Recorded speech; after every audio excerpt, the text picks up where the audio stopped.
Eksekutif General Manager Pos Indonesia Cabang Utama Banda Aceh, mengucapkan terima kasih kepada Direktorat Jenderal Kekayaan Negara Provinsi Aceh telah terjalin kerjasama yang sangat baik dan mendukung kehadiran Pos Indonesia untuk menumbuh kembangkan perekonomian di Aceh. Pos Indonesia sebagai logistiknya BUMN tentunya berkomitmen untuk mengintegrasikan logistik baik dalam negeri maupun internasional.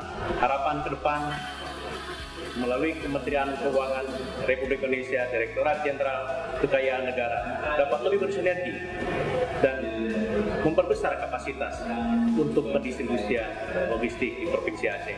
Terima kasih. Wassalamualaikum warahmatullahi wabarakatuh.